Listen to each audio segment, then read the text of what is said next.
to my YouTube channel. We're back at it again with some more Asagao Academy. Uh, Picking up right where we left off. I slid the now empty suitcase under the bottom bunk. About 2 hours north of here, it's a small town called Amarirusu. I butchered that, didn't I? You probably haven't heard of it. I set the stuffed rabbit, Mr. Bunny, on my bed, sat a purple and teal throw pillow. Oh, did you go to a different boarding school, or? No, I went to a public school down the street from my house. Public school? What was that like? Were the students mean? Did you have a lot of friends? I always went to private schools. My parents work a lot, and my dad goes overseas, so I think they stuck me here for convenience. Oh hey, what's that? I removed an ornately patterned origami crane from the black box and setting it on the unclaimed writing desk. Oh, this? My mother made it for me a long time ago. I set it beside a stack of thick textbooks. Which I assumed were provided for me. Oh, so pretty. Never seen paper like that before. Oh yeah, the lights, let me get them. I went over to her own desk, opened the drawer, pulled out a long tangled string of fairy lights. Thought these would look nice. Here, help me string them up. She grabbed a container of pushpins, walked over, then pulled her wooden desk chair out and over to one wall. I did the same with my own. Together we pinned the lights around the perimeter of the room. How was the train ride over? Did you meet anyone? No, not really. I was in the compartment with some guy. What? Some guy, huh? Was he cute?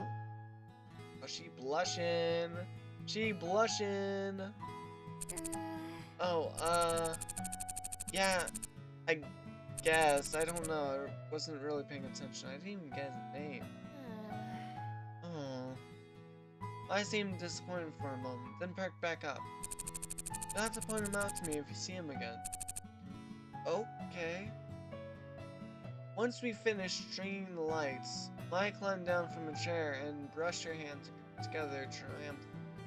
Yeah! Done! Okay, now it's time for lunch. The food here is pretty good. There's this ramen place on the street from campus that's like out of this world, but the school only lets us leave campus on weekends. I walked to the window. We could go today because it's Sunday, and it's pretty nice out, but I guess you might want to go to the caf. Since you just got here, we could. She was suddenly interrupted by her own enthusiastic laughter. Oh my gosh, Mimi Santos totally just tripped outside and fell on her face. I saw it. Oh, did I mean to laugh? Maybe I shouldn't have. Oh well. Anyway, let's go eat. I'm totally starved. She let me out the room before I even had the chance to respond.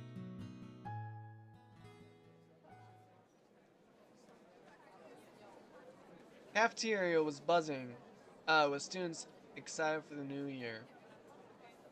The only people as nervous looking as I felt were the tables of skittish, wide-eared first years. Wide-eyed first years. Hey, caramba. I stepped into the line behind Mai, taking an empty plastic tray. We shuffled through, asking for helpings from the sulky cafeteria workers, and we passed something that looked good. Full trays, Maya led me straight to a table in the back where a few students were already sitting. Maya sat down, and I took a seat across from her. Hi, Maya, how was your break? It was good. I went to Italy and Spain. Dad fell off ski jet. Broke his ankle. It's better now, though. Oh. Well, that's nice. I expected to be introduced, but the girl turned back to her group of friends, and Maya turned back to me. began to assault her food with a fork. Tell me, in a practically minute-by-minute account of our fleeting romance last summer with a boy she met on the beach, that didn't go further than a few salty kisses. I sat back and let Mai talk. For the first time since arriving on campus, I felt like I was finally able to breathe. I picked at my Brussels sprouts and studied Mai as she spoke. The more she talked, the more I began to notice small details about her. Well... She had a high songbird voice. What? She was dynamic, her face twisting this way and that into exaggerated expressions as she spoke. She laughed often. She imitated people in wildly unflattering voices, seemingly unrelated to her actual opinion of them. Most notably, she talked. Oh my gosh, this girl talked. I didn't find this particularly annoying, as it filled the silence and she hardly ever asked questions that required my full attention. Just as Maya was drowning off a shockingly detailed account of the time she accidentally walked in on her friend's older brother in the after changing, a flash of familiar green caught my eye. I glanced over. That's him! Huh? Who? I leaned across the table to whisper, just in case he could hear me through the ambient chatter of the lunchroom. The boy from the train! That's him! It's What? Pro Jared. Jared? Yeah. With the weird green jacket and swoopy hair. He just picked up his tray and was walking back past us when something seemed to catch his eye. Hmm? Oh, you. Ignore. No, I did. I looked up at him and suddenly realizing he was talking to me. Anna. Hey, you on the train? How are things settling down for you? Really well. I found my roommate and she's been helping me out. Oh, she blushing. I just stared to Mai, who was thunderstruck. In fact, looking around, everyone was. People stopped eating to turn and stare at Jared and me. My shoulders bunched around my neck. Well, if you ever need any help, I'll be around. Third year, right? I nodded. All right. Some of my friends are in that year. Of course, they can't compare to me. I'll give them the heads up to look out for you. He flashed a dazzling smile, and then winked. It's the least I can do for such a cute girl. Well, I'll see you around. I watched a torrent of thoughts raging through my head as he took a seat next to a bunch of guys who were all wearing the same jacket. That's Jared? That's Jared! Sorry, headphone users. She tore her eyes away from him and looked at me. He's so cute. He's the most beautiful guy in school. Oh, Jared. Oh, Jared. Can't believe he's just looked at me. I looked at Mai. Her cheeks were glowing in an indecent pink. Why do they all wear those jackets? Aren't all the guys supposed to wear blue blazers as part of their uniform? Oh, they're allowed to. They're, Jared? That girl turned back around and was looking at me with sudden interest. Did I know him? I only talked to him on the train for a few minutes, so not really. We weren't, like, friends or anything. But looking around, Mai and this girl weren't the only ones who were interested. Everybody seemed to be listening in. He seemed so surprised when you talked to him. Maybe a little white lie could? I guess so. The girl looked me up and down, as if she were inspecting a piece of furniture for purchase. I'm sorry, I didn't introduce myself earlier, did I? I'm Mimi. Nice to meet you. So how did you meet Jared? Oh, come off it, Mimi. Jared's not interested. Mai and Mimi stared at each other for a few seconds, having some kind of silent mental battle. Then Mimi turned away and continued to eat. Sorry, it was clear she was just trying to get in with you for her own agenda. So I, good friend I am, cut her off. Get in with me? Why? Well, you asked me about those guys in their jackets, right? Those are their normal boots club jackets. They're what? What's normal boots club? Holy cow! It's the normal boots club! It's BBG! It's JonTron! It's Satchbag, which I haven't been able to find his YouTube channel since. It's Shane Gameplay! It's Dro Jared, who isn't part of the normal boots club anymore. In fact, these three aren't. It's him, the completionist. It's the Continue Boys. Ah, love these guys. It's the bird. We get together and play video games or something. That one right there is John, also known as JonTron. His bird's name is Jacques.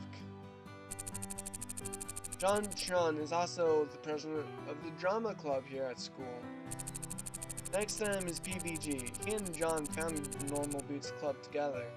PBG is one of the best soccer players on our team. Then there's Gerard. People call him the completionist because he's obsessed with completing things. He has the biggest itty bitty kitty collection I've ever seen. Next to him is Jared, also known as Pro Jared. He's a model. Then there's Satchbag, but everyone calls him Satch. He's like crazy smart. Those guys over there are Paul, Nick, and Josh. They write a column in the school newspaper called Continue. Paul, the one standing up, is the student council president. And the guy on the end there is Shane. He knows more about video games than anyone ever. She exhaled a dreamy sigh into her mashed potatoes. So, how would someone, you know, join the Normal Boots Club? You don't choose the boots, Hannah. The boots choose you. What does that even mean? You have to be presented with the boots to be in the club, and they're like super selective. What are the boots? The club has this boot statue. It's like the one on their patches, but it's gold-plated. It's their mascot, I guess? They do this weird initiation ritual with it. Ritual? I hear they fill a room with candles and wear these totally creepy robes during an initiation. This year 2 girl said she saw it once and they were all like chanting around the boots and it sounded like they were talking backwards. I don't believe her. And even if it's true, I don't care if they're a cult because they're all really hot. Remember, it doesn't matter if you're in a cult if you're hot.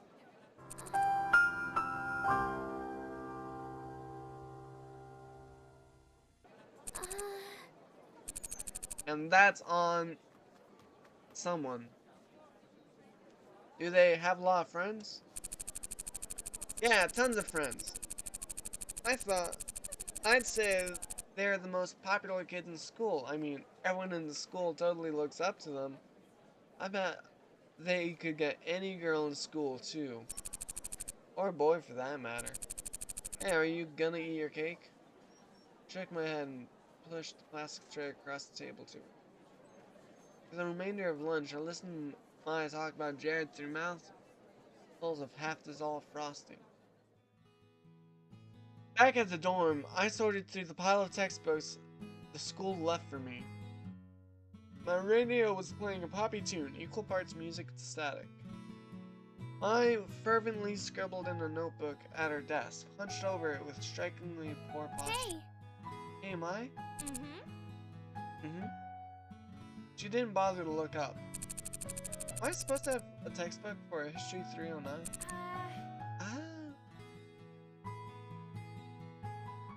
A demure, very mindful. And a powdered white wig frowned at me from the cover. Yeah, this one. Oh, I don't have that one. School must have missed it. I shrugged and set the textbook back in her pile. They have a bunch at the library. You can just check one out. Where's the library? I riffled through a notebook and wrote something down. She tore the page out and handed me a crudely drawn map. Oh, okay. Well, oh, okay. Well, I'll be back in a little bit.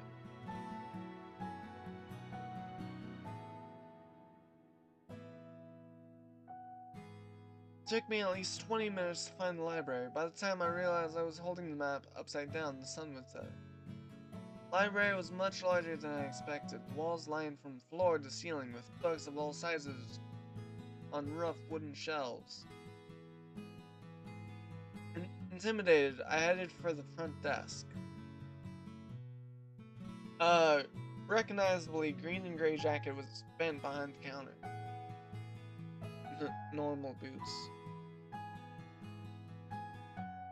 I briefly considered running away. Hey. Hey, can I help you? Too late. Yeah. School forgot to give me one of my textbooks. I was told I could get it here. Which one is it? The History 309 textbook?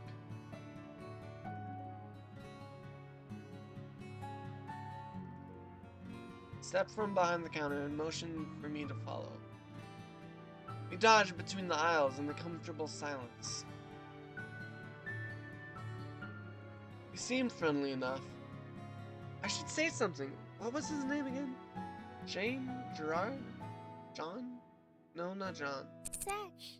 Satch! Huh? Oh, you work here? Of course you work here. He chuckled, dimples appearing in his cheeks. Yeah, I'm the librarian's assistant. It's my second year and I love it. I get to help people find books that speak to them. His eyes twinkled like a kid's on Christmas. Your book's right down here. He stopped at a row of thick, dusty books. Was this all history? I pulled down out the book with the powder-wigged man. I saw it. Thanks. He waved his hand. Oh. I think I'll call it there for now. I'm getting stiff. He waved his hand. It was nothing. Do you need help with anything else? As usual, you can follow me on YouTube. Subscribe on YouTube anyway. Follow me on my socials to get updates on new videos. Don't forget to like, comment, subscribe, and ring that bell.